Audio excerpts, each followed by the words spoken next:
Good morning, everyone. Hello. Welcome again to our mock clinical practice bootcamp course. Today is the second class in this series. And thank you once more for joining me today. So let's get started. So as you know from the previous class, we will start today tackling the first case in oculoplastic and eyelid disorders, which is evaluation of a case of proptosis. So yesterday I shared with you this saying, teamwork divides the task and doubles the success. And this is very relevant in your preparation for the exam. So please find one or more royal study partners, because at some point you will need help, you will need support from someone shares the same goal, all right? So specifically when we are talking about studying the past candidate experience, so you have to divide the past candidate experience with study partners, so you can practice questioning each other and answering and having feedback from each other. And also for clinical station preparation, you have to do the clinical technique in front of someone else to get a feedback, because sometimes we are not good at spotting our mistakes, but we are very good at spotting others' mistake. Okay. So to achieve our goal, which is passing the exam, hopefully. All right. Speaking of teamwork, Dr. Ritesh Verma will join us soon. So for newcomers, Dr. Verma is an assistant professor at DMCH, Ludhiana, India, and also he is a former fellow in oculoplasty and ocular oncology from FRCS Hyderabad, India. And he passed the final FRCS exam from Glasgow last year, the first attempt. And he is also a member of Royal College of Surgeons, Edinburgh, and a fellow of International Council of Ophthalmology. And currently he is becoming one of our faculty staff, and he is a lecturer at Mototami Virtual University of Postgraduate Ophthalmology, Malaysia. So hi Dr. Ghada, I've joined. Okay, good morning. Good morning. Thank you. So please all welcome him. Because he can clear any doubt, including my own doubts. So I hope you all have seen the previous class and you did revise these chapters, because at the end of each class there is like an assignment. I don't know, but I decided to start by proptosis, maybe because this is the difficult part or the most difficult case in oculoplasty, I don't know. And there are many steps in evaluation in a case of proptosis. So our talk today will be about proptosis evaluation. Before I start, just think that these two stations, the oculoplastic and eyelid disorder station and neuro and oculomotor disorders, are in close intimacy. There is a close connection between these two stations.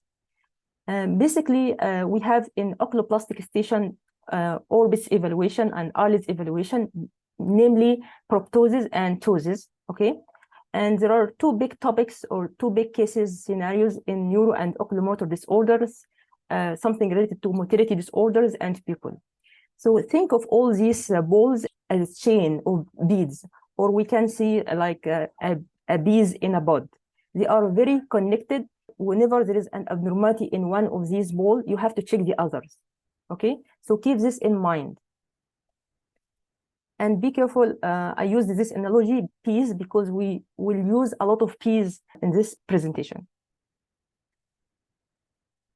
Also think of this station and try to be like Sherlock Holmes. So you have to be very observant. So inspection is really, really important. Take your time and observe carefully the patient as a whole and the face, both orbits. Remember, we have orbits, so we have two eyeballs, two orbits. So you have to examine both eyes meticulously.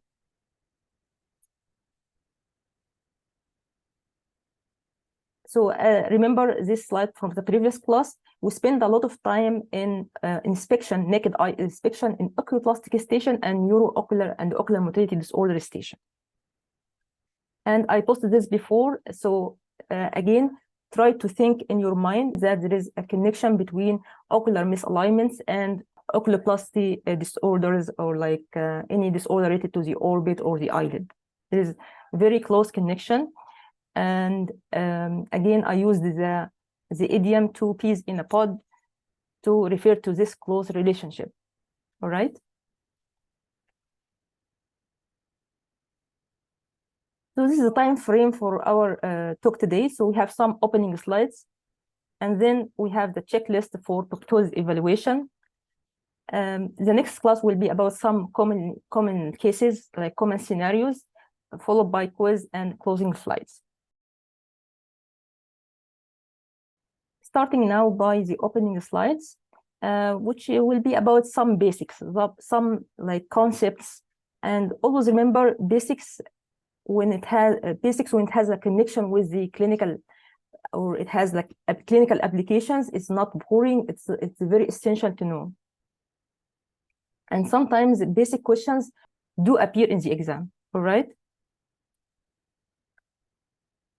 For example, what I mean by orbit, proptosis, what's the difference between proptosis and exophthalmos? And you may get a case of enophthalmos, the opposite of proptosis.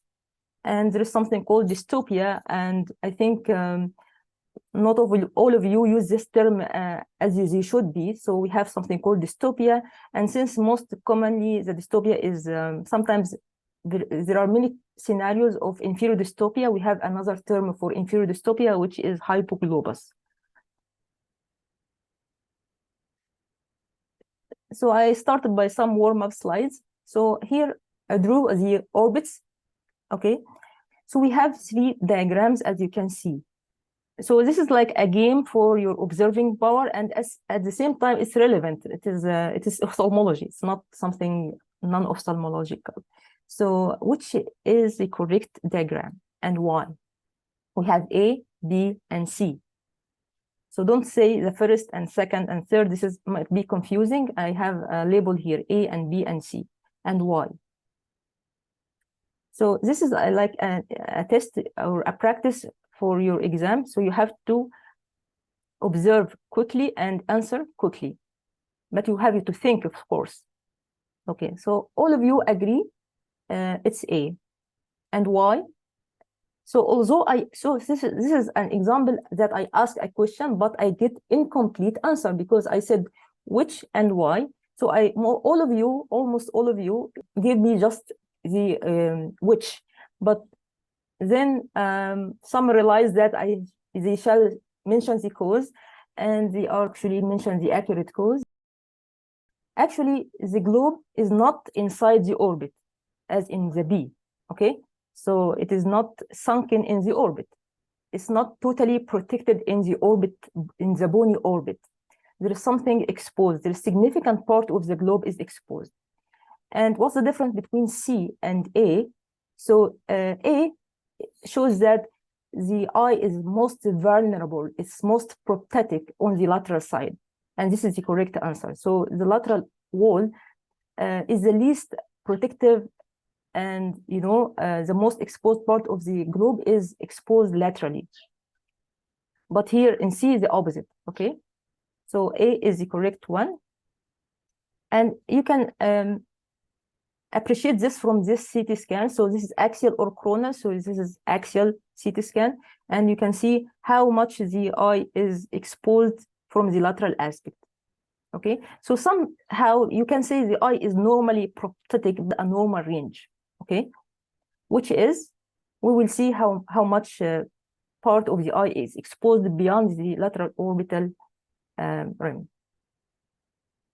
So Dr. Verma, whenever I say something like obviously incorrect, just feel free and interrupt me, all right?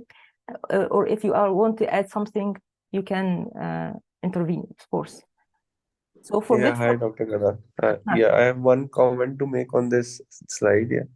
So on CT scan, if you want to see if there's proptosis or not, you draw a straight line joining the 2 lateral orbital rims. We will try to apply what he's saying. So from here to here, okay? Yeah, correct. And then from the midpoint of the line that is bisecting each globe, you go anteriorly to the midpoint of the cornea, and then you see what is the difference. If the difference is more than 2 mm, then we say it's proptosis. Can you say it again, please? So then, from the midpoint of the cornea, you draw a perpendicular line to the line that we have just drawn. Okay, 1 second. Like this one. Right, like this one. And then? On both the sides. On both sides, okay, because we have to compare, okay. So this scan is usually a mid-axial scan, because if you go up and down, this will obviously change. Okay. So if the difference is more than 2 mm, or if it is more than 21 in a mid-axial scan, then we call it as proptosis. Okay. So this is Hilal and Trocal method, which is mostly used for research purposes. It is not used in our clinics. But if we have some confusion, we can go ahead and check the CT scan and get to know whether there's some mild proptosis or not on a CT scan. So right now, these two lines seem to be like exact, like equal. So so on radiology imaging, you can exactly get the measurement from on the screen. So you don't have to use your scale. So this is what radiologists use to give us their reports, whether it is proptosis or not. Okay, thank you.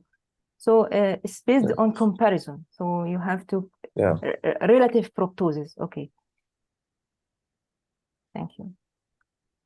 Yeah, so this method is called Hilal and Trocal method. I am not sure if I can share a picture in this chat box, but I'll try to share the one picture.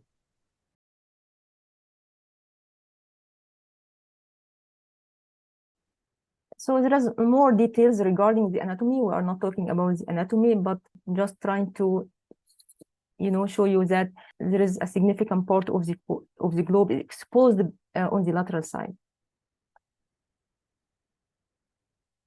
And if we look from front, like in this view, usually we don't appreciate such normal protrusion of the globe, because there is some sort of protrusion superiorly, inferiorly, medially, and laterally. But because of the eyelids, the covering the globe, so we don't appreciate such proptosis. Again, there is something I learned from Dr. Verma, that if you are good at drawing, you have to notice that, the curve of the upper eyelid, because if we have like lid retraction and there is like widening laterally, this is actually a sign. Can anyone mention the sign? So like this one. So we have like lid retraction, but the retraction is maximally laterally. Yeah, correct. It's called temporal flare, and this is a sign of thyroid eye disease, one of the signs of thyroid eye disease. So you have to know a little bit about the normal anatomy, normal appearance, in order to detect the abnormality. This is like something basic.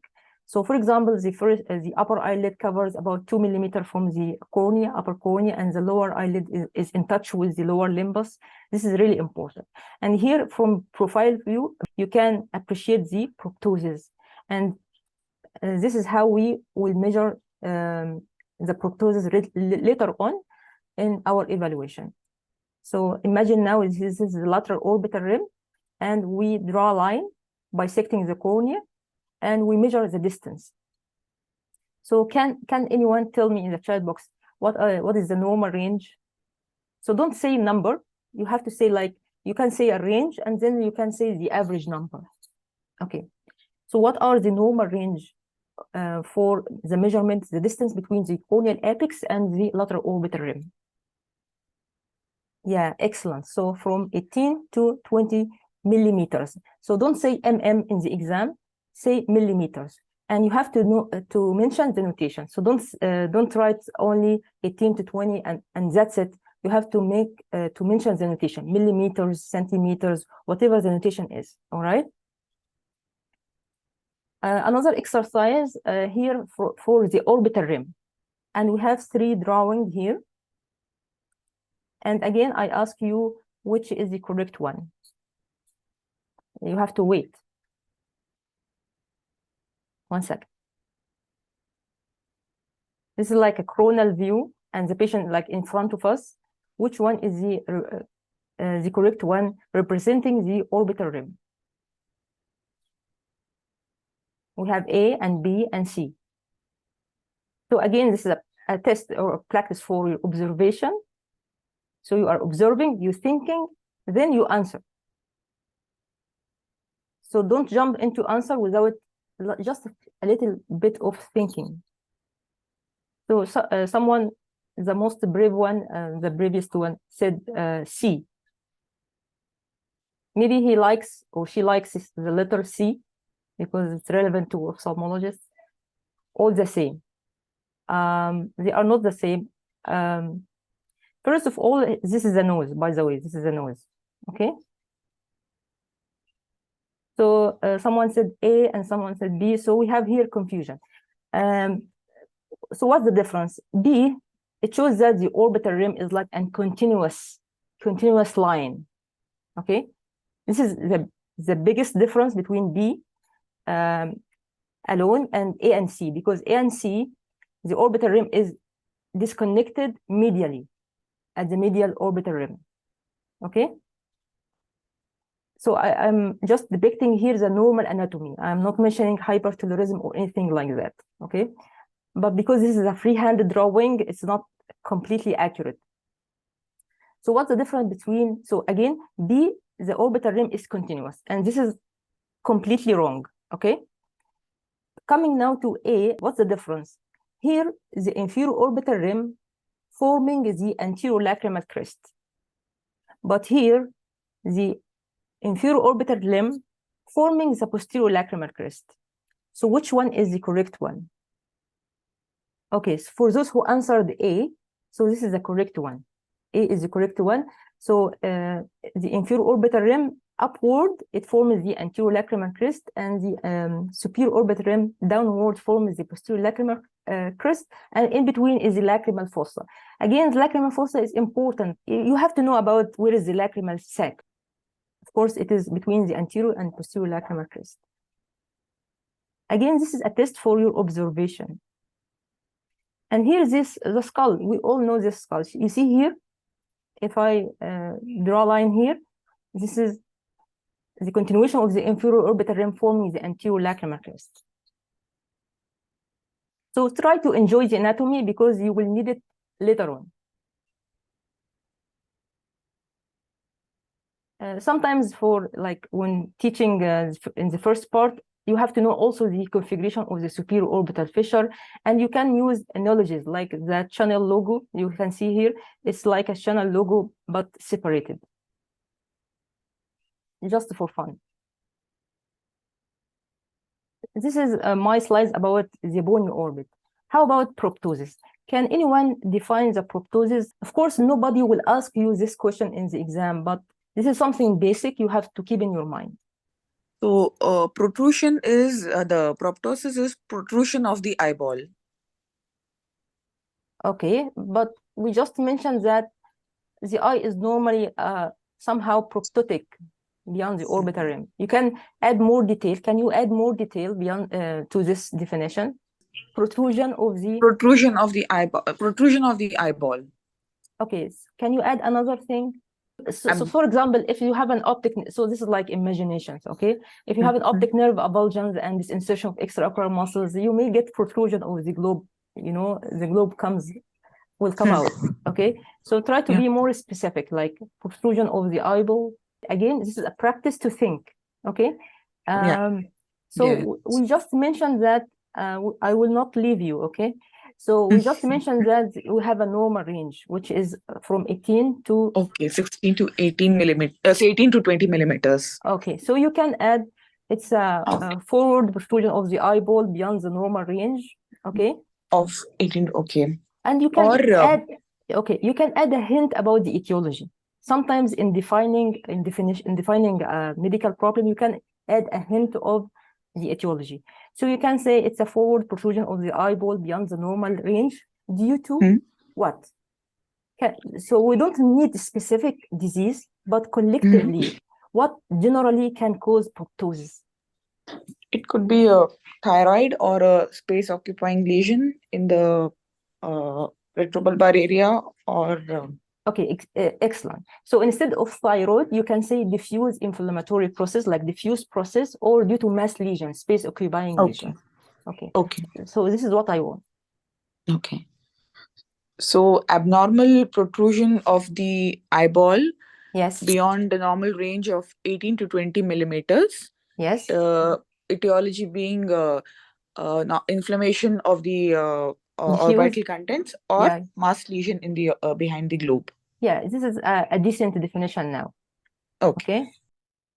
All right. So this is the definition, and again, in practice we measure it from the lateral orbital margin to the corneal apex. Of course, we need a normal placed lateral orbital margin and a normal corneal apex. So imagine, this is another imagination. If you have a conical cornea or advanced case of keratoconus, this will of course give us false measurements. Okay, so we mentioned like a range, 18 to 20 millimeters. So why there is a range? Because there are some factors that affect the measurement. Okay, so the measurement can vary depending on some factors. Like what? Okay, 1 second. I want to comment on this chat box.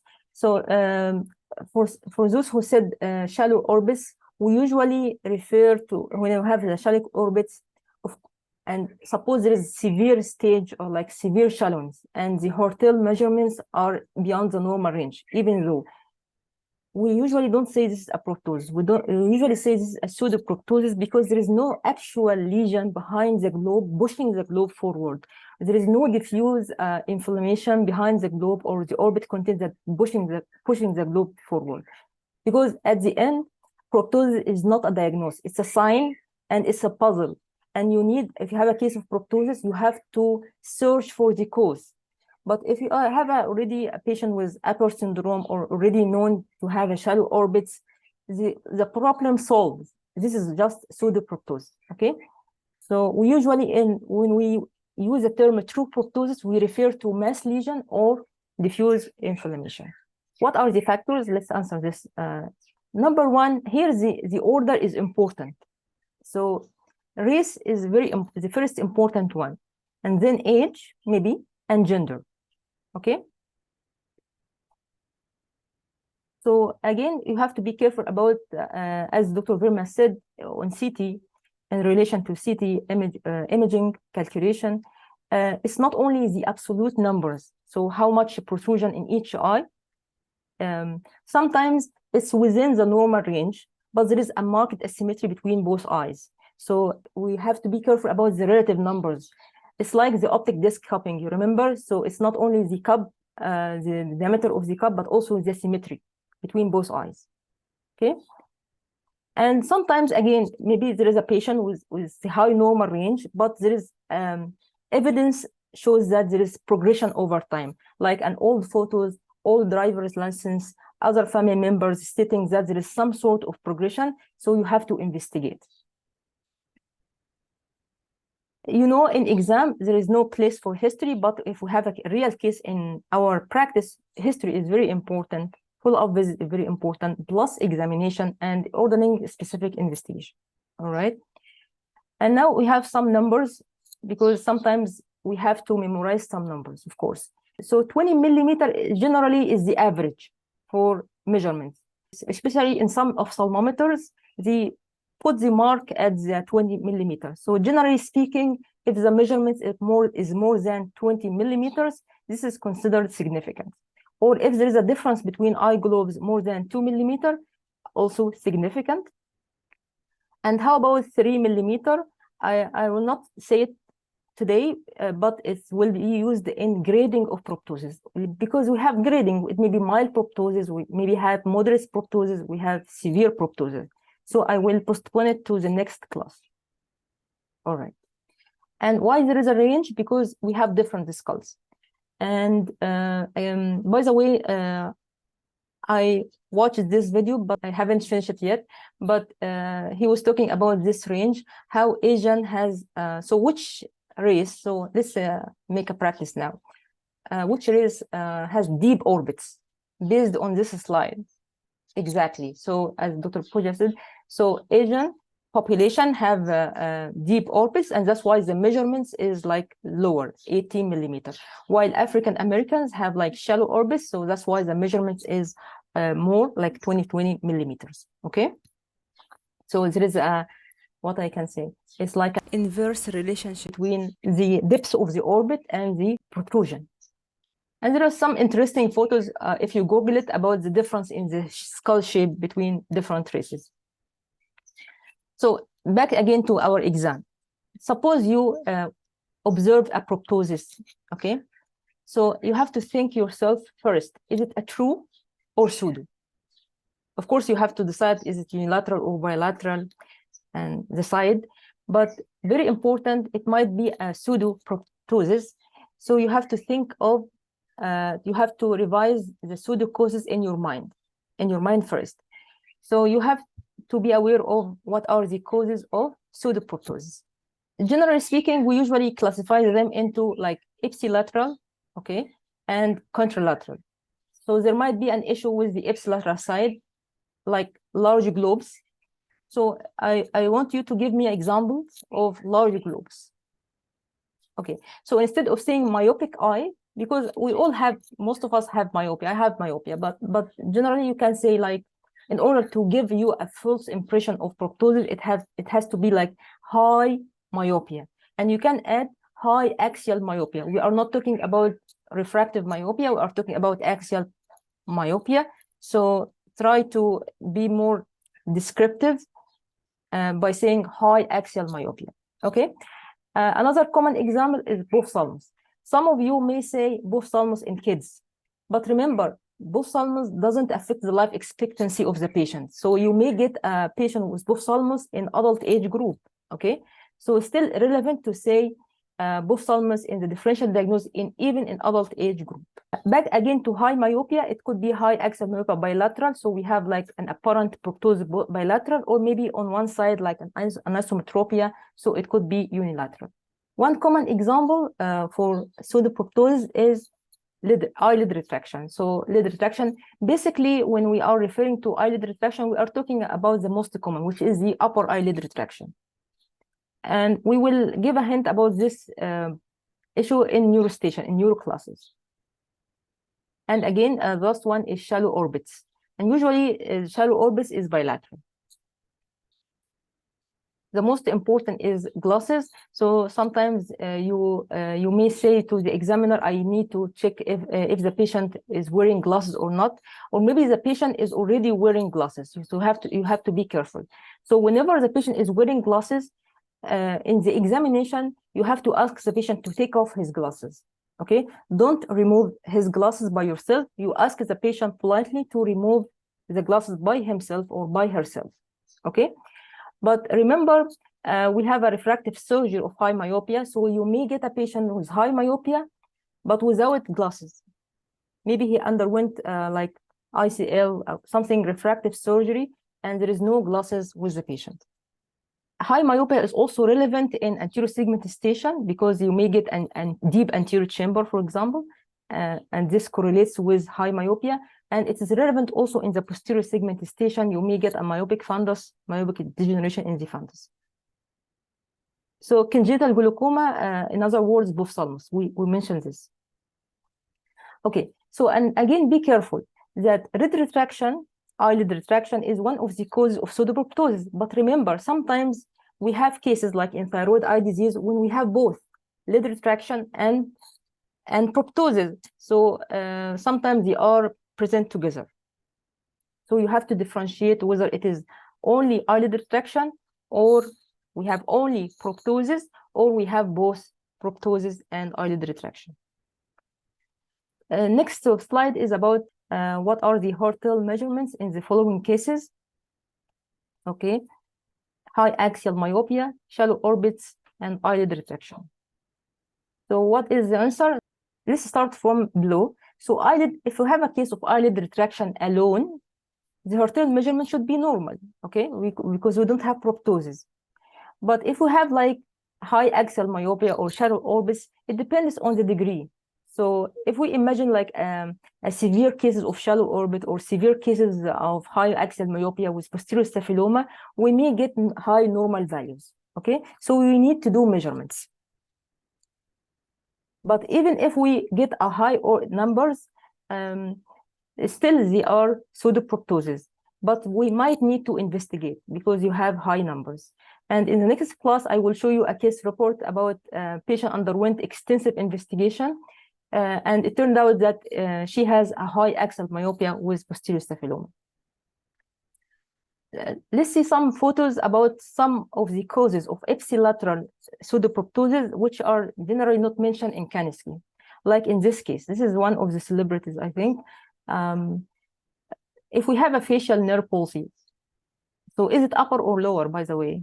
First, by inspection, this facial asymmetry, there's a lot of signs here, but my question is it upper or lower motor facial neuron lesions? Of course, we will tackle this problem. Yes, in neuro classes, it's lower, exactly. So in facial nerve palsy, you may get what?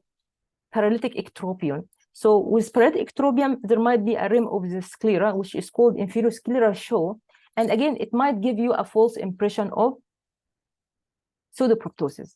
So this is an example of inferior scleral show that gives you a false impression of proptosis. Another example of pseudoproptosis, this is like to enrich your knowledge. It's not, nobody will ask you this in exam. A sign called setting sun sign. Here, due to, this is actually a deviation of the both eye globes downwards. So again, because of this deviation, a rim of the sclera, so whenever there's a rim of the sclera, like a scleral show upper and lower, this gives us a false impression of proptosis. And this sign in cases with hydrocephalus. And if you notice this large skull here, because of increased intracranial tension. Some candidates, I think 2 candidates previously, somehow when they are like answering the questions, they have like confused between scleral show and tarsal show. And of course, there's a big difference between both, okay? Both have the word show, but tarsal show is this one. If you are looking like in primary position, this area, sometimes they call it eyeshadow areas because females apply eyeshadow in this area. So this is a tarsal show, okay? But here, this is rim of the sclera. This is abnormally shown area of the sclera above the limbus. This is called the scleral show. So we have upper scleral show, if we have like upper eyelid retraction, for example, or we may have like inferior scleral show if you have like ectropion or retraction of the lower eyelid. So please don't confuse between tarsal show and scleral show. And actually there is some connection also because, you know, in this example, we have bilateral upper eyelid retraction, right? Now comment on the tarsal show. The tarsal show is very narrow. Why? Because there is retraction. So whenever we have an upper eyelid retraction, the tarsal show will be narrowed, okay? And if we have ptosis, on the other hand, the tarsal show will be wider, okay? So this is also could be a sign. So let's practice this on this slide.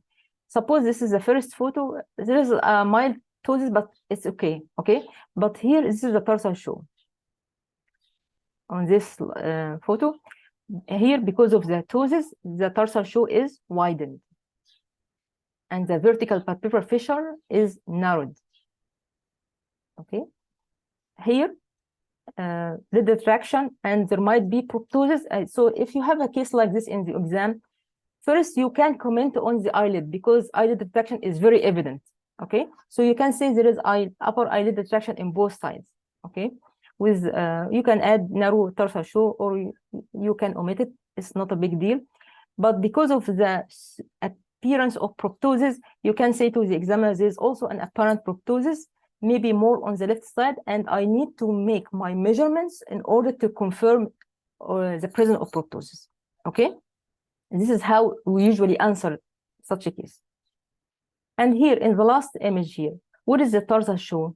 It's hidden by the redundancy of the skin or the dermatochalasis. So maybe the tarsal show is hidden, okay? So we mentioned there is something called pseudoproptosis, and you have to be careful about normal variation. Sometimes there is normal variation. So for some people, they have a rim of the sclera normally shown, okay, above the lower eyelid, as in this photo, okay, and in this photo also. And actually, this creates a wider vertical palpebral fissure, and it's considered as a sign of beauty, actually, okay. And how about this photo in the upper right corner here? So she has two issues here. We have rim of the sclera. We have sclera show inferiorly, okay? But she has also ptosis. But this is considered normal for her. She adapted to this, so this is not an issue for her. So are you following me so far? I know this is maybe look like silly or boring, but again, oculoplasty is all about kinesis, and subtle changes can make a big difference in your diagnosis and in your management. Okay, so every oculoplastic surgeon knows this. Can you mention the signs in this photo? So first, you can say that she is like, if you want to buy time, female, white complexion, okay, maybe like in her 50s, maybe, okay. What else? So all what I said is not the key answer, but you know, you can buy some time while you are thinking. So first you have to decide, is it the problem is bilateral or it is on one side, and which side? So someone says the left eye, we have inferior scleral show, okay, and we have wide pretarsal show here, okay. So relatively, you may say the upper eyelid is somehow ptotic in comparison to the right side. You may say this, and you may say the lower eyelid is a little bit retracted, and the vertical palpebral fissure is wider, okay.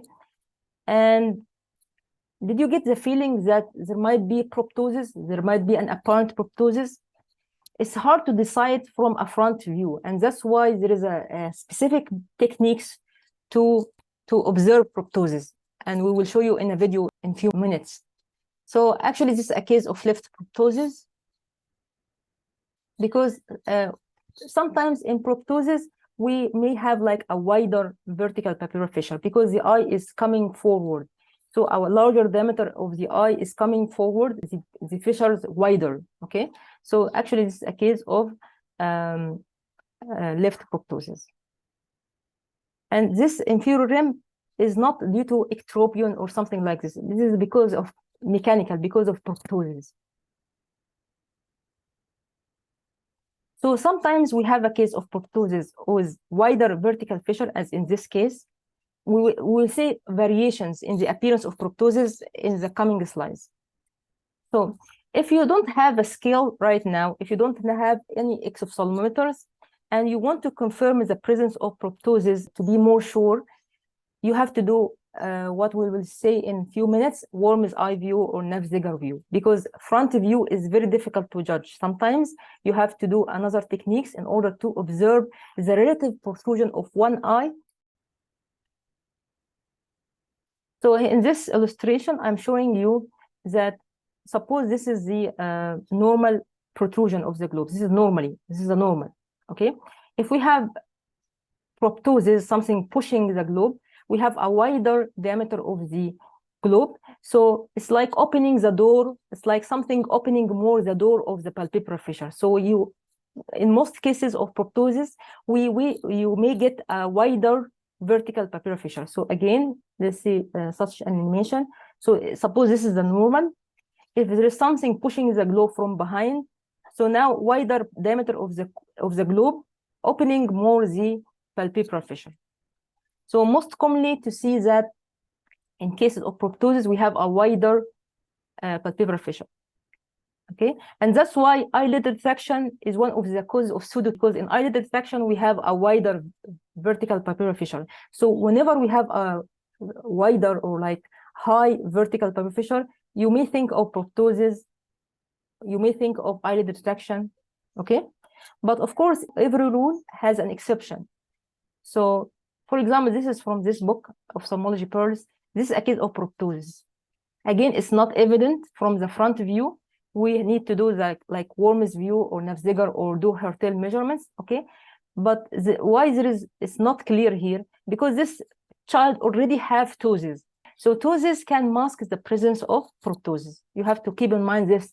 If we have like ptosis, okay, whether it is a coincidence or maybe we have some causes of proptosis that can cause ptosis. We have some causes of proptosis that can cause ptosis. The ptosis can mask the proptosis. All right. So back again, ipsilateral causes, and we have contralateral causes, like if the other eye has an ophthalmos or like ptosis. Again, ptosis, okay, keep in mind, ptosis, we have narrow vertical papillary fissure. Ptosis can give you impression of pseudo in ophthalmos. Okay, so we have pseudo and true proptosis, and also we have pseudo and true in ophthalmos. So give me an example of pseudo in ophthalmos if we have a ptosis. So simply, if we have a ptosis, you may think there is in ophthalmos. So this is a thought-provoking question, just to mention, what are the causes? If I ask you, because we usually, when we study the causes of pseudoproptosis like this, ipsilateral, blah, blah, blah, contralateral, blah, blah, blah. But if I like ask you, like suddenly mention the causes of pseudoproptosis in an infant, you may be stumbled. Excellent, excellent, excellent. So someone said kinesistosis, and also important cause, like if we have like a severe ophthalmos early in onset, like in utero, we may get ophthalmos. So this is so the point of this question is try to, when it comes to proptosis, try to consider the age, because the differential diagnosis of proptosis in pediatric age group is different from differential diagnosis of proptosis in adult age group. Okay, so you have to be careful. Sometimes even in pediatric age group, we classify certain causes for infancy and certain causes for childhood, okay, like older child. Okay, this is a trap question or like trap photo. Sometimes you might be confused. Which side is the abnormal side? Okay, sometimes you need to think loudly. Instead of giving the examiner a long pause, you can think loudly. Okay, so I can like act like now. So I might say, since our class today is about proptosis, I may say, all right, on the right side there is an apparent proptosis, and why? Because there is eyelid retraction. So you see the tarsal shoe is very narrow, so we have eyelid retraction. All right, and also we have a inferior scleral shoe. So there might be an eyelid retraction and maybe proptosis on this side, and I need to, so I am as a candidate right now, okay? So I will tell the examiner there is an apparent proptosis and I need to confirm by measurements. Then the examiner gives me the Hertel. So I do my measurements and I found that the measurements is okay, is normal, with normal range. Okay, so what's the next? Okay, I am stressed out. Okay, what's the next? I have to look again at the patient. Maybe the problem is not on this side, maybe on the other side. Now, on the other side, on the left side. Let's think again. Try to elicit more signs, because more signs is like if you have a pieces of puzzle. If you have a missing pieces, you will not solve this puzzle. But if the more pieces you get, it's more easier to solve this puzzle. Okay. So now coming to the left eye.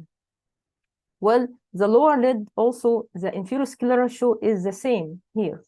So maybe this is a normal variation for this patient. This patient normally has such inferior scleral shoe. How about the upper eyelid? All right, the upper eyelid, there is ptosis because the tarsal shoe is widened here. So there is some sort of ptosis here. All right, so the ptosis, maybe this is ptosis, and this is contralateral eyelid retraction. Okay. What else? Try to elicit more signs. What else? All right. Since we mentioned in the first slide, whenever there is an orbit, eyelid, think of pupil and alignment. So alignment is okay. Somehow it's okay because the Hirschberg it's not exact. It's almost central. But how about the pupil? The the pupil here is small and large here. So we have anisocoria. So when you have a ptosis and meiosis, the first thing that should come to your mind is Horner. So this is a case of Horner syndrome on the left side. Fair enough, all right? So don't be surprised, because while you are studying, you watch this photo, you read the comment, you think it's easy. But right now, you may feel it's not easy. It might be confusing. Actually, during preparation of this presentation, I feel that oculoplasty is confusing like strabismus. So you are right in your voting when you said oculoplastic station is the second challenging station after neuro and ocular disorders. You are very right. So we have some issues here. You might be confused whether there is a proptosis on one side, or maybe the problem is in ophthalmos or ptosis on the other side. The same applies when we will talk about ptosis. Maybe the problem is ptosis, or maybe the problem is retraction on the other side. And again, in anisocornea, which is the abnormal size, the larger pupil or the small pupil? In strabismus, when it comes to incomitant strabismus, sometimes we have something called primary angle and secondary angle, and sometimes we are confused which eye is the abnormal eye. So yeah, you have to think carefully. So to summarize the previous slide, sometimes you elicit signs, but it's normal variation, it's insignificant. Sometimes you confuse between which side is the abnormal side. And you will learn this from reading the past experience, the well-written past candidate experience. Again, another problem, sometimes the problem is bilateral, but due to severe asymmetry, you may think that the other side, the mild side is normal, but actually this is a bilateral condition, but there is a marked asymmetry. The message here to observe both eyes with the same care, okay?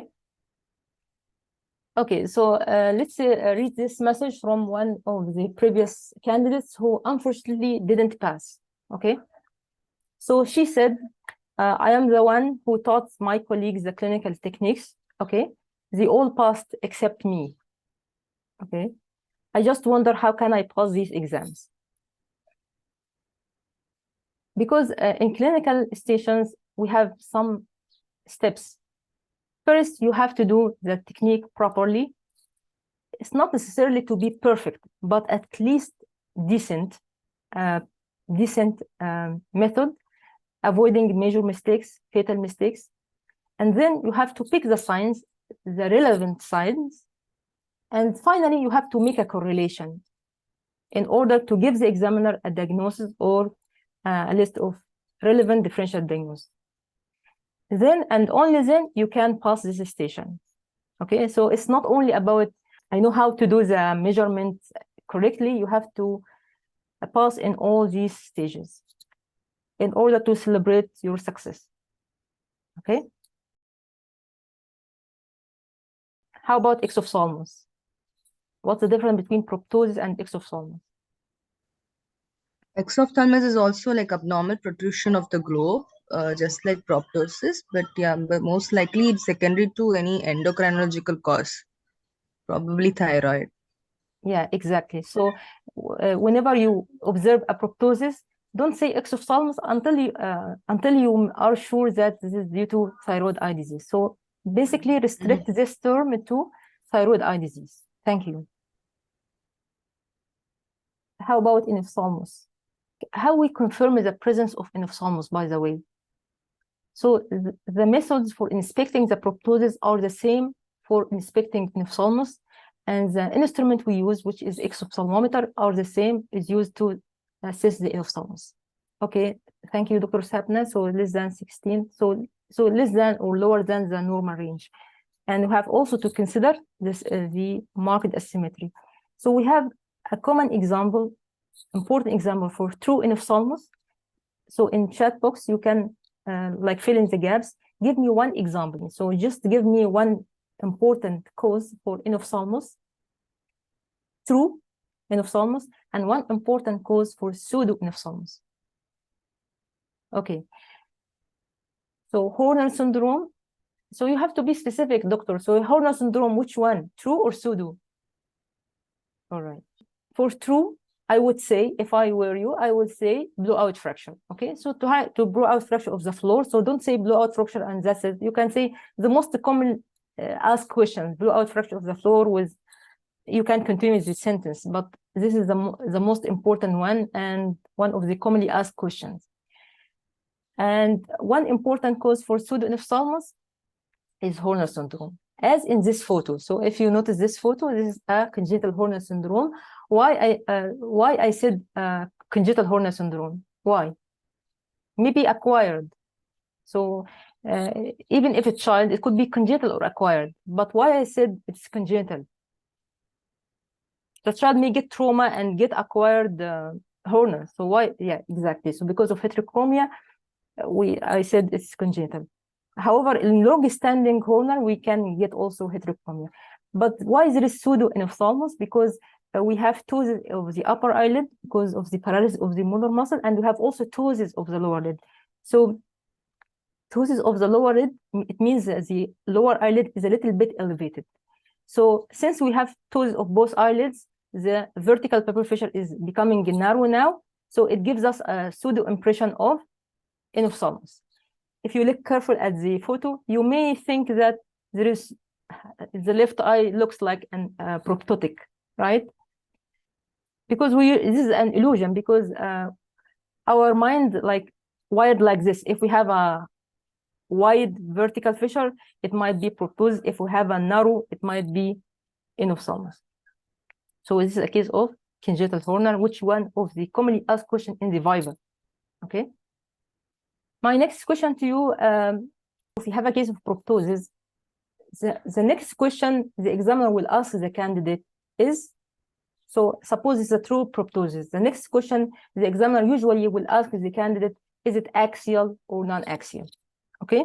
Other terms for non-axial is abaxial. I learned this term from Dr. Verma as well from his class, but I'm not familiar with this term in my area. We don't use this term, and sometimes they call it eccentric.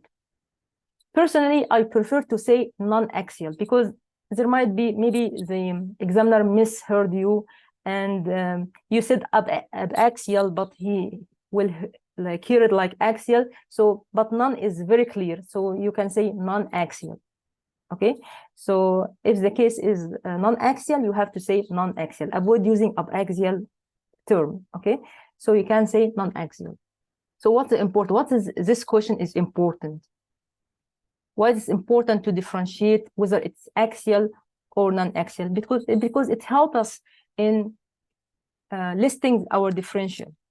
Okay, for example, if we have non-axial proptosis, we usually don't think of thyroid because thyroid eye disease is it's the most common cause of proptosis, unilateral or bilateral, but usually we are talking about axial proptosis. Okay, so generally speaking, thyroid eye disease cause axial proptosis. But if we have non-axial, which means that the eye is proptotic but displaced either downward, upward, medially, or laterally. So we usually have like mass lesion compressing and displacing the globe to one side, okay, to the other side, okay. So what's the meaning of dystopia? Back to this slide again. I will have to add something here. I want to add more term to this area. So if we have non-axial proptosis, we can say it's a case of proptosis with dystopia. So it has the same meaning, okay? Because dystopia means displacement of the globe either vertically or horizontally. So this is mean dystopia. So you can say, but usually examiner, according to the experience I read, usually they want to say non-axial if it is non-axial. But you can elaborate and say, because you will need to say dystopia at some point because you are going to measure the amount of dystopia, the degree of dystopia, okay? But at this point, you have to know that non-axial proptosis, it means proptosis with dystopia. And once you said dystopia, you have to be more specific. Is it up or down, laterally or temporally or nasally? You have to be more specific according to the case. I used this illustration again to depict the dystopia. because mostly the dystopia is inferiorly. So most cases I will share you with you is inferior. So suppose this is a globe, and there is like a nasty lesion here, like lacrimal gland tumor, or let's say any lesion here superiorly. So if we have a mass lesion superiorly, what do you think? It will push the globe inferiorly. So this is like the globe, the whole globe is displaced inferiorly. So this is called hypoglobus, or we can say inferior dystopia. All right. And it could be alone, it could be with proptosis. So as I said before, proptosis could be alone, dystopia could be alone, or they can both present in one case. So once again, this animation, we have this globe, then there is mass displacing the globe, superior mass displacing the globe inferiorly. So can someone give me an example of superior mass displacing the globe inferiorly, other than the lacrimal gland? Because lacrimal gland, the male lacrimal gland tumors, usually dystopia is like down and in, something like this. But give me an example like down, like yes, exactly, frontal mucocele. Okay, sometimes this is another point. It's a very important point. Again, I'm showing you so here I'm depicting inferior dystopia, but in like profile view. Okay, so this is the globe, and now the globe is displaced inferiorly by a superior mass. Okay, so this is called inferior dystopia or hypoglobus. Sometimes you might confuse between inferior dystopia and hypotropia. Hypotropia, strabismus, downward deviation of the globe. So let's see an illustration of hypotropia. I will stress on strabismus, don't worry, in strabismus classes, but this is just an illustration. So let's demonstrate animation of hypotropia. Hypotropia, this is the globe, but here, this is hypotropia. There is rotation, so abnormal rotation.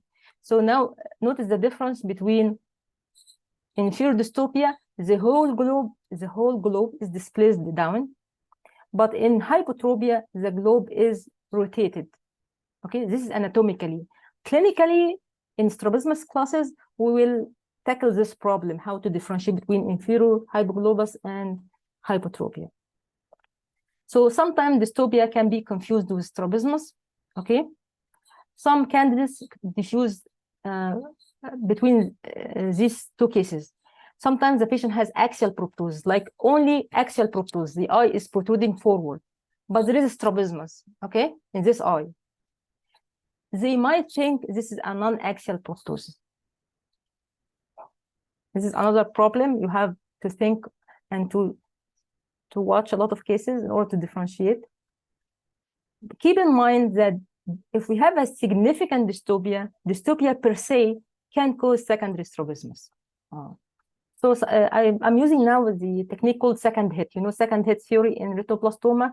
So first you may say, okay, fair enough, but I don't know more. But in order to know more, I have to like revise with you strabismus. And now we are not talking about strabismus. So I will repeat all these sentences again in strabismus classes, okay? But in the meantime, I'm showing you these confusing slides.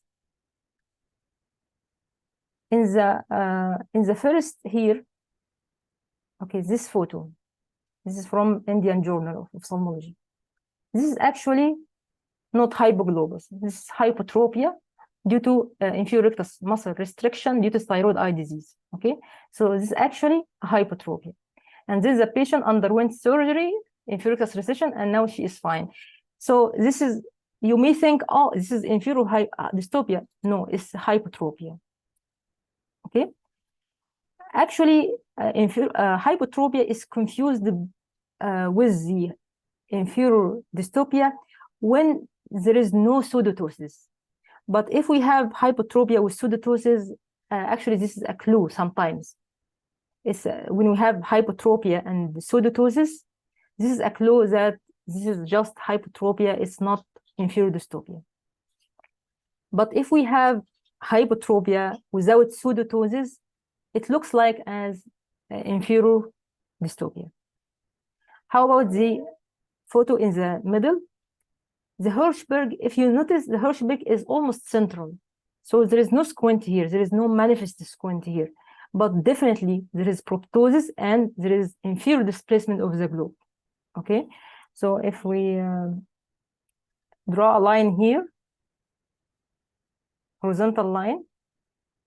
So see how much inferior dystopia here, this distance. So this is actually a case of inferior dystopia. And how about the last one? The last one is severe case of inferior dystopia and proptosis, like the one in the middle. But actually, there is secondary squint. The visual axis of this eye, the visual axis, if we draw the visual axis, is like directed downward. Because in severe case of dystopia, something called the fusional reserve can't maintain the fusion, okay? Can't maintain the ocular alignment. So we may get a secondary strabismus in this case. But secondary strabismus in such a case is of a trivial importance. We have a bigger issue here, which is the cause for proptosis and inferior dystopia. And we have to investigate for such. We ignore strabismus at the moment, but we have to focus on this orbital problem. Okay, so this is again a collection of all possibilities. So this is again hypotropia, and the eyelid position is normal. Here, hypotropia with pseudotosis. And how I know this is a pseudotosis? If we cover the right eye, the left eye, it will take up the fixation and the eyelid will be corrected. Actually, this is one of my cases, so that's why I'm sure that is a pseudotosis. In the middle, this is no manifest strabismus, it's just proptosis and inferior dystopia. In this case, we have proptosis, inferior dystopia, or hypoglobus. And in a small font, you can add, we have also secondary strabismus, because definitely the visual axis here is not aligned with the other eye. Okay. Congratulations, we finished the first part in our talk, which is the opening part about opening slides. So you might think I am actually, this is actually the truth. I am slow, but I believe in this quote, slow and steady wins the race. Because we all agree this is a difficult topic, so difficult station. So when you have something difficult, we have to divide it into pieces in order to make it easy, right? So don't complain about being slow, and try to bear with me. Hopefully, it will help you in the future. Now we all talk about the clinical techniques, how to evaluate a case of proptosis. And remember, we always aim at perfection. So when I shot my video, I aimed for perfection, but during the editing, I noticed a lot of flaws. I missed a lot of things, okay? So it's not even excellent, okay? So this is what I'm saying. So sometimes you need to criticize yourself. This is called self-appraisal, okay? So those who turn in the assignments, you remember those who previously did videos in the assignments, know this. These are, after finishing the assignment, they were surprised by some mistakes, some speakers. So you have to check yourself, ask for feedback. Okay. Yeah, I would also like on one thing, if we just have 1 minute. Yeah, we talked about ptosis with proptosis. And the most common case that we discussed that you can have in exam is thyroid eye disease. So thyroid eye disease can have ptosis in certain scenarios because it's an autoimmune disorder, so it can coexist with myasthenia. So if myasthenia coexists with thyroid, you can have ptosis. It is a very difficult case to get, diagnosed, and then it's a challenge to diagnose in an exam. So I don't think they will keep it in exam, but you should just keep in mind that myasthenia can coexist with thyroid. And the other thing is aponeurotic ptosis, because they are mostly above. If it's a male patient and he's above 50, then you should definitely keep a diagnosis of aponeurotic ptosis in your mind when you are seeing ptosis as well as proptosis. Okay, thank you, Dr. Ritesh. Thank you. So again, we aim for perfection in order to do our best, okay? In every technique, there is some more details, some advanced knowledge. You don't need to know everything, okay? Minor flaws are acceptable, okay? And will not affect your ability to pick the signs. but major mistakes definitely will impede your ability to detect the signs and will affect your score badly, okay? So I'm giving you an examples of fatal mistakes I mentioned previously. If you are standing in front of the patient while checking the pupil, if you don't ask the examiner to turn off the lights of the room when you check the pupil, so you may miss RFPD, relative afferent pupillar defect. Another example, if you are doing the confrontation test without having an idea about the vision, okay? If you are checking the visual field without occluding the other eye, this is a major mistake. When you do a cover test at near using a pen torch instead of accommodation target, this is a major mistake, okay? So things like this, these mistakes, try to avoid. We will see in a moment, we have a long list, checklist for proptosis evaluation. So what's the point? What is the aim of doing all these steps? Starting from history, which unfortunately omitted in the exam, maybe fortunately or unfortunately, I don't know. But the aim, remember that proptosis actually is not a diagnosis. It's just a sign, okay? So it's just a sign. You have to reach to the diagnosis. But if I say we have a cavernous hemangioma, intracorneal cavernous hemangioma causing proptosis, this is a full diagnosis, okay? So we always try to narrow down the list of our differential diagnoses in order to tailor our investigations, because when it comes to investigations, we try to be conservative, okay? And Dr. Verma knows this, of course. We try to avoid biopsy as far as we can, because orbit is like a dark segment, it's not forgivable, okay? It's like the posterior segment for vitreoretinal surgeon, something like this, but even worse, okay, because it might endanger the life of the patient. And sometimes the aim of these steps is to determine the urgency. Is it an urgent case, like emergency case, or it's a cold elective case? So this is very important. And some steps are about detecting the complications, because we have like two sight-threatening complications we have to check and look for, which are the optic nerve compression and corneal keratopathy. So we have to search for these complications because it might affect your management and your urgency, the urgency for delivering the management. Okay.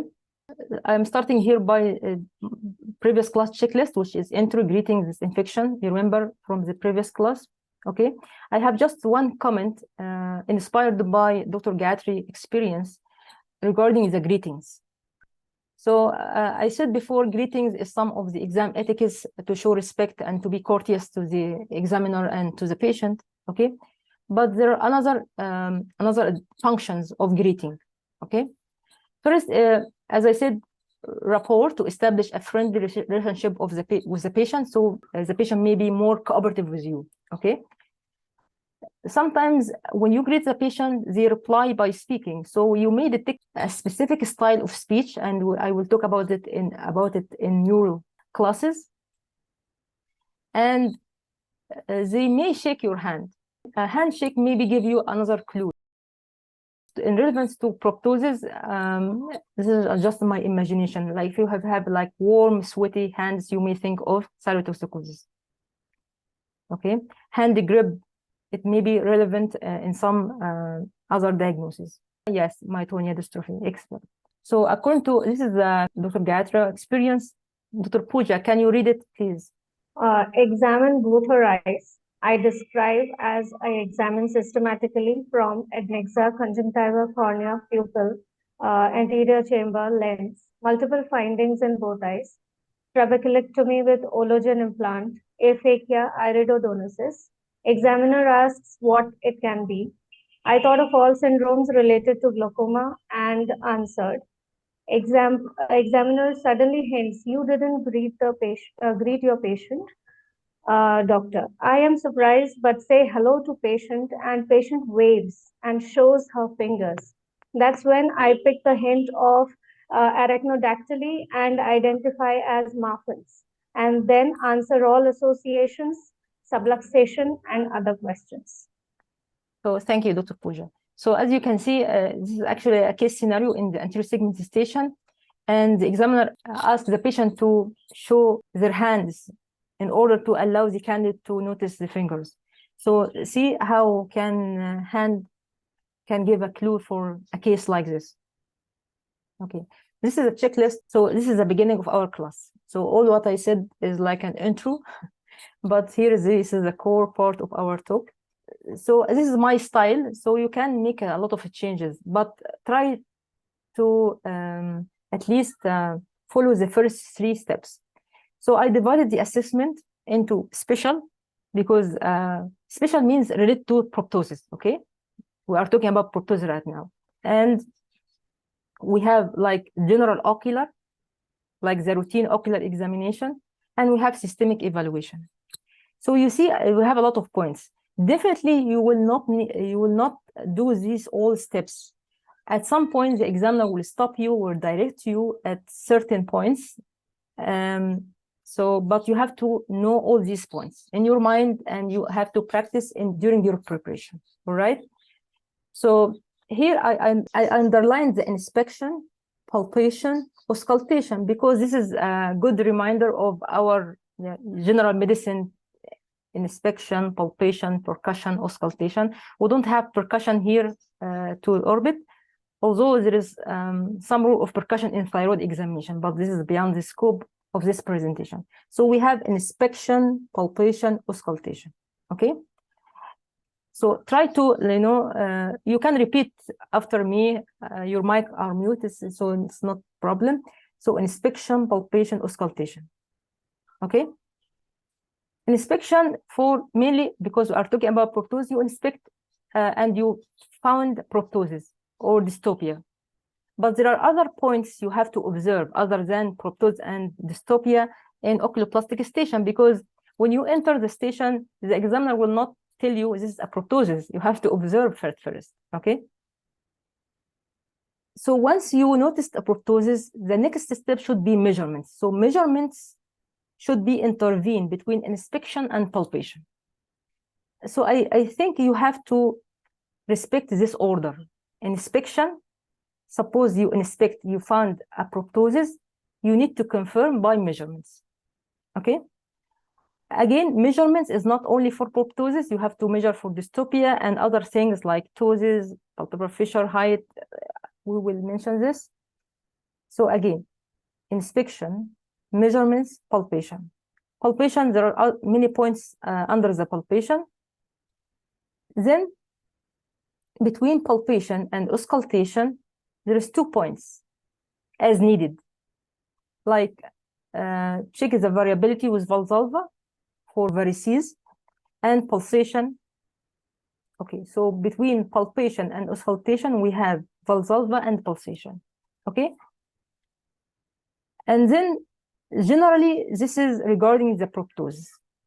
But remember my first few slides, the intimacy between strabismologist and oculoplastic surgeon. You remember this slide? So you have to check for motility and ocular misalignment. Usually, it's all about motility, because if we ask you to do cover test, so it's better to ask you to do cover test in the other station, in neuro and ocular motility disorder station. But usually it is about motility. But you have to know how to do cover test. Sometimes some candidates do cover test in 2 stations, in neuro station and in oculoplastic station. So you have to do both sometimes. And again, there is a line. And then those 2 points in blue, which are collectively known as sight-threatening complication. So for sight-threatening complication, you have to check for optic nerve function, generally in the form of pupil assessment, okay? And corneal protection mechanisms, generally doing Bell's phenomena and lag of ophthalmos, and we have other points we will discuss later. The last point here is others. If you suspect of thyroid, there is additional points regarding thyroid, like thyroid eye signs, neck examination. And if we suspect a trauma, you may test the sensation for the area of distribution of the inferior orbital nerve. Okay, so this is under the heading of a special. Then ocular, of course, you can say to the examiner, you need to check the anterior segment and the posterior segment. I repeated here visual function and pupil because they are very important, because they represent the optic nerve function. And finally, systemic, you have to evaluate the patient whenever needed. If you suspect of thyroid, you may search for systemic manifestation of thyroid eye disease, or thyrotoxicosis, or myxedema, etc. Okay? We will go through each one right now. So proptosis evaluation.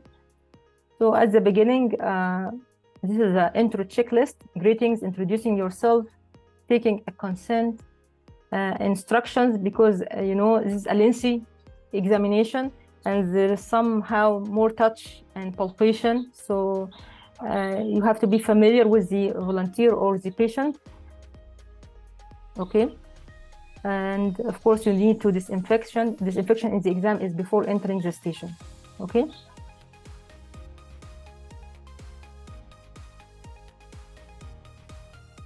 So actually, I was explaining here the procedure to optometrist. So here, disinfection of your hands, and you should be dry. So because if they are moist, it's very easy to any dust or any microbes attached. So this is the general checklist. Then the inspection. So as you can see here, this is a vector or like an icon of popcorn, because you have to keep in mind there is many points to have to observe for. Okay, but let's see the video first. So inspection. Generally, in my case, I was standing and the patient is sitting. Okay, so that's why I'm standing here. So you observe the patient from front for any signs. Suppose you noticed proptosis on one side or both sides, so you can do from front worms view. So since we will extend the patient's neck, you have to ask first if the patient has like neck issues, and this is called worm's eye view. Okay, so extend the neck and ask the patient to look up, and usually you observe any protrusion like one before the other eye, so like a relative proptosis. Okay, this is called worm's view, and you can observe from this side, like this is called the profile view, but I think it's not that helpful. And then you can stand behind the patient, and this is called Navziger view. Some oculoplastic surgeons don't prefer this method because first you need an access behind the patient, which is not always available or accessible in most clinics. The second reason that it's like you are attacking the patient from behind. Nobody wants someone stands behind him. Okay. The third reason, you are actually observing the globe covered by the eyelids. Okay. But if you are standing in front, the lower eyelid the lower eyelids don't obstruct the view of the globes. That's why some practitioners prefer worm's eye view over Navziger view. Again, in Navziger view, you have to extend the neck and observe if any protrusion of the corneal apex beyond the superior orbital ring. It's very helpful in unilateral cases or like marked asymmetry. Again, profile view is the other eye because profile view for each eye separately. And I know if you have watched it or not, but when I did Navziger, I asked the volunteer to lower the chair because I need to be like at a higher level than the patient himself. Among the inspection, you can inspect at the same time the neck for goiter, for enlargement. Of course, you have to know the anatomy of this area, the larynx and thyroid cartilage. And you inspect for any masses, lumps, anything, facial asymmetry. There are many points actually during the observation. Okay.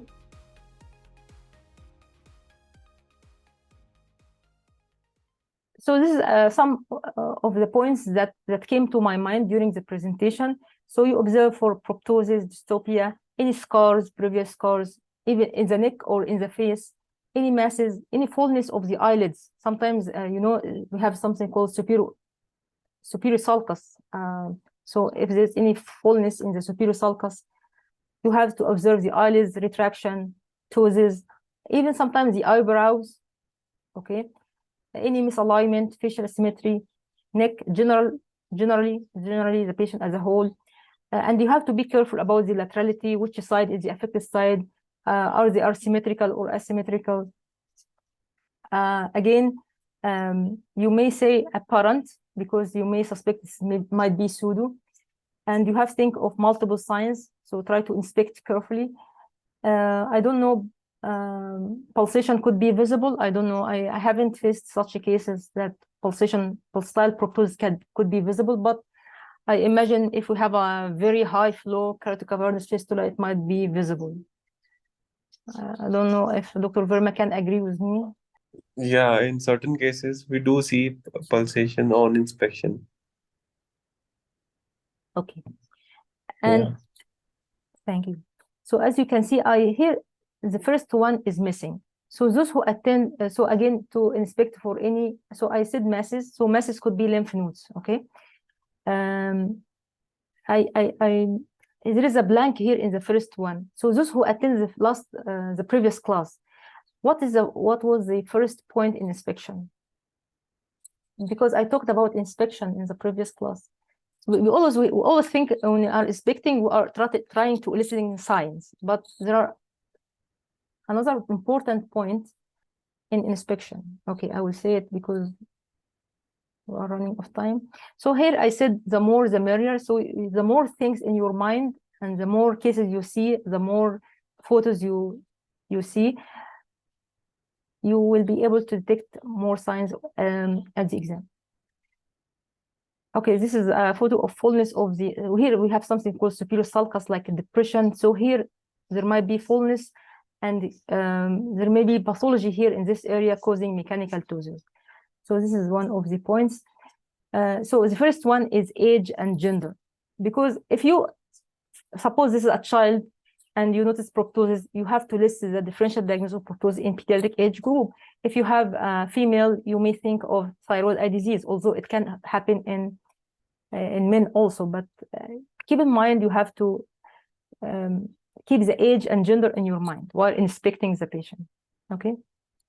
Quick summary: this could be a viva question, could be a follow-up question in clinical station. What are the causes of proptosis in pediatric age group? These are the causes I collected. Okay, the most common is orbital cellulitis, but this is not a case in clinical station. But we have some tumors here. So be careful about categorization. So orbital cellulitis, so I mentioned here the most common. So common is common. And then this is like hamartomas and choriostomas. This is not a true neoplasm. And then number 3, tumors. So we have primary and metastasis. And we have encephalocele. It could be associated with neurofibromatosis. And don't forget trauma. Please don't forget trauma, because trauma is children are very active and more susceptible to trauma. So always ask about history of trauma. So trauma is not equal retropulbar hematoma. If you remember, we shared an old assignment of subperiosteal hematoma that caused dystopia. Okay. So back again to a video, is you have worm's eye view. So inspection from in front. This is for fun. You know, Wednesday dance. This is a viral video. So at one move, she was actually doing worm's eye view as a patient. And this is from an Egyptian play. As in photo, this is like, it reminds you of worm's eye view. Navziger is very behind. It's not necessarily to know the names, by the way, but at least you have to know the technique, okay? So this is one of our department's cases. So you can see this is a case of proptosis in the right side. Actually, this is a female with pseudo-inflammatory orbital disorder. And this is from textbook. So you have here bilateral proptosis. So see, so this is the beauty of worm's eye view. So in front of you, you may think this might be proptosis or not, you are not sure. But just by little technique, like just extending the neck and observing the patient from below, you can notice any proptosis. So this is a profile view from Canis case. So this is a case of varices, and as you can see, it's very evident from profile view. And also notice the fullness. So fullness. This is the superior sulcus, and here fullness. And if you observe, there is also mechanical ptosis. Okay. After valsalva, of course. Remember valsalva. And again, this is another profile in a case of thyrotoxicosis or thyroid eye disease. So in front of you, you are not sure, but definitely there is a difference between both eyes. But in profile view, you can appreciate the proptosis on the left side. There might be some proptosis on the right side, but definitely the left is more than the right. And you can see in CT the enlarged medial rectus muscle with the sparing of the tendon. Okay. So remember, first step, inspection. Second step, measurements. So I said here measurements because it's not only for proptosis, but also for other things like dystopia. So let's watch this video about the measurements. First, scale, the simplest way. So I deliberately showing you that I'm wearing a white coat and I'm holding all my tools in my pouch. So here, and this is one of the advantages of wearing a white coat, okay? So you can keep your tools inside the pouch.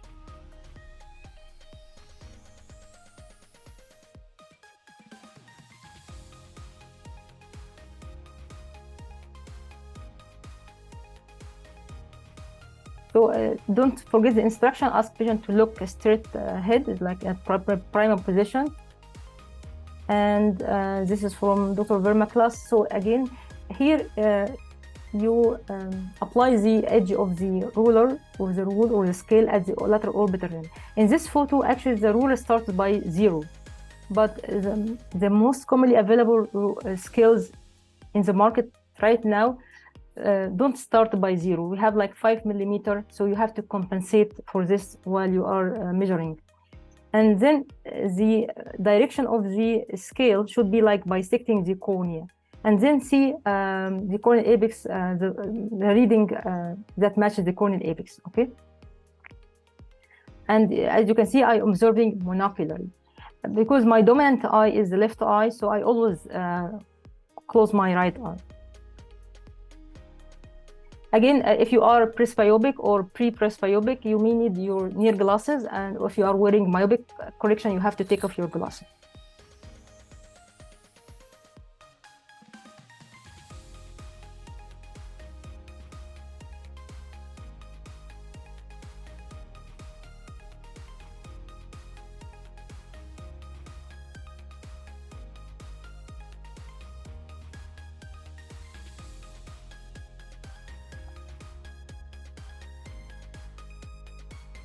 And you have to keep the numbers. You can say the number immediately to the examiner in order not to forget them, okay?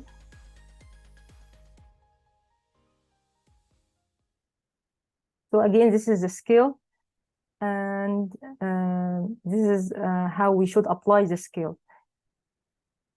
And here is starting from 0, but my rule doesn't start by scale. So if suppose the corneal apex is here, points at 2, so it's actually 25 millimeter, not 20 millimeter. And you have to say 2 millimeters, okay? Don't say 2 centimeters because each millimeter matters. So you have to make your notation in millimeters. The next step in measurements, exophthalmometer, we have Lude exophthalmometer. It's better like than the scale, of course, and it has like a groove you can apply on the lateral orbital rim. And again, ask the patient to look straight ahead. It's the same principle as the scale, but it's more accurate. During my exam, I had a Lude, so I used the Lude in my station actually because I got a case of proptosis.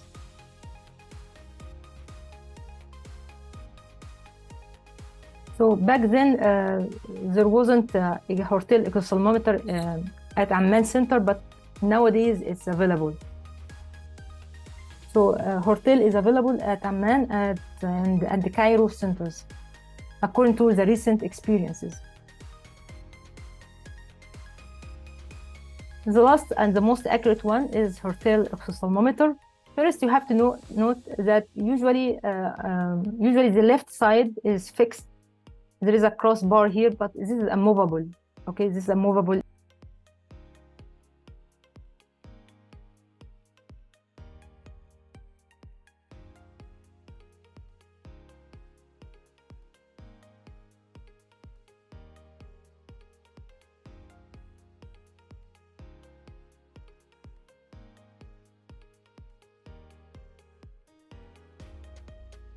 And you have to apply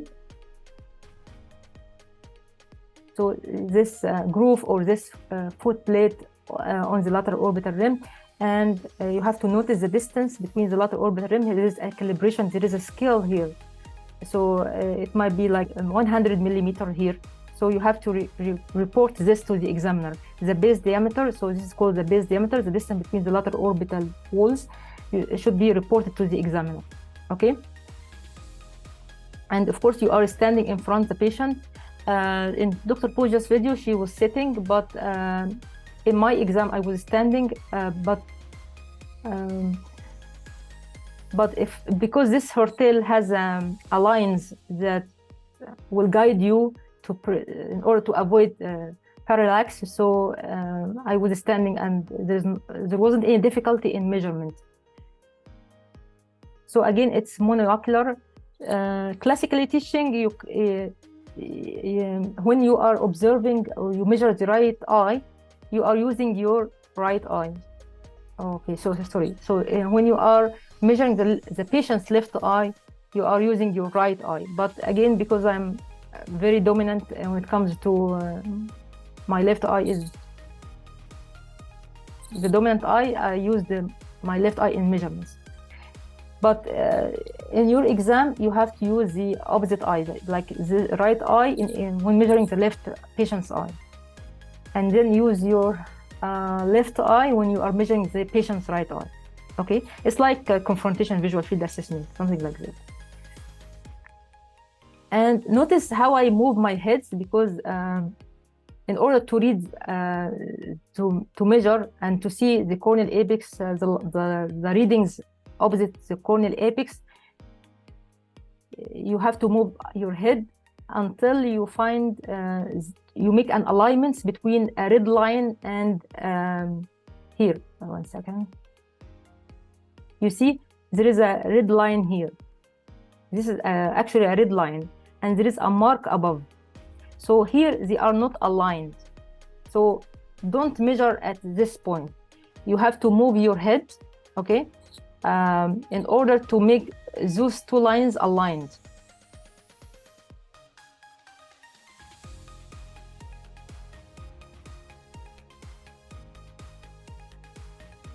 So here now, the red line is aligned with this empty line above. At this point, you can see the corneal apex, the readings opposite to the corneal apex. It's like 18 millimeters. So it's within the normal range. Okay?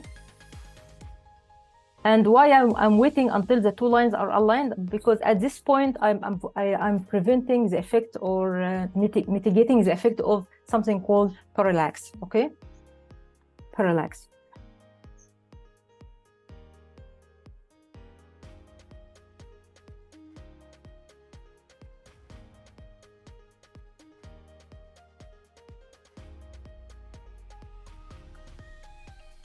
So at this point, for example, at this point, you may think the cornea is here, but this is incorrect, because the red line is not aligned with the line above.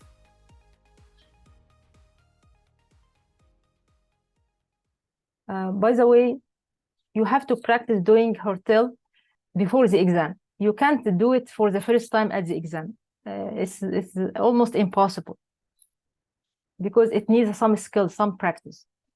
You can pick a sign at the first time in the exam, So in my case, I observed optic disc bit for the first time at the exam. One of my colleagues diagnosed the internuclear ophthalmoplegia for the first time in the exam.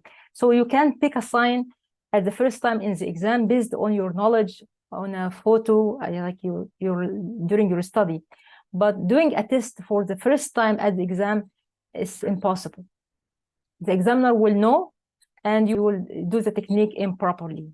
Okay, so if you didn't practice using the Hertel and the examiner gives you a Hertel, just say frankly, I know the technique, I watched the video, but I have never used it before. And you can add, I can use my scale instead. Okay, so what is the parallax? Parallax, simply, this is from Wikipedia. So if I have an object like here, so the object generally it's in front of this white box, okay? But if you are viewing from this area, from this axis, you may think that this yellow star is in front of the red box, like this one. And if you are viewing from this area, okay, you will see the apparent object of this yellow star will be in front of the blue box here. But this is this is an illusion because of parallax. So you need to sit here or view at this area. Okay, what is the relevance? So we can apply this to the our proptosis evaluation. So imagine now the object is the corneal apex, and you want to see the position of the corneal apex. So if you are viewing in this area, this gives you false measurements. In this area gives you false measurements. You have to take the measure at this point. So how can I know this point? By using the two lines aligned on Hertel exophthalmometer. What I said maybe is not completely accurate, but I'm trying to stressing on the fact that it's very important to align the two lines before taking the measurement. And of course, this lines varies from one exophthalmometer to the other. So in this from this textbook, we have like a blue conical marker and down pointing line. There is a guide. So the guide differs from one exophthalmometer to the other. By the way, exophthalmometer is a handy tool, so you can take it with you in the exam and impress the examiner. So when we measure by Hertel, you have to document the base diameter, the distance between the lateral orbital rim from this reading. So here it's like 100 millimeters, and you have to know measurements for the right eye and left eye, and mention also the relative. If there is a difference, you have to mention the difference.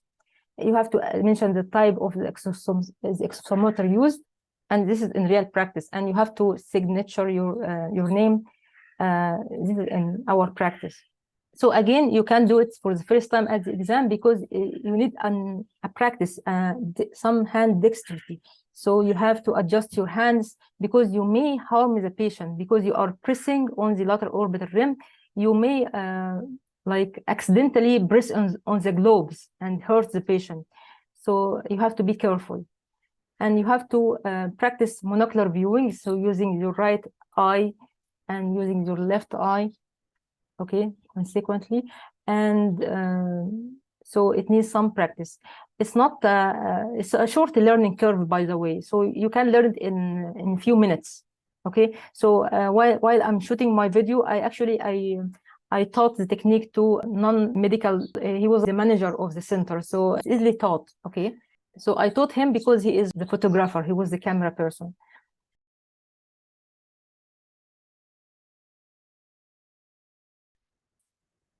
So back again to the scenario, if the examiner gives you the exophthalmometer and you haven't used it before, you have to convince and say it.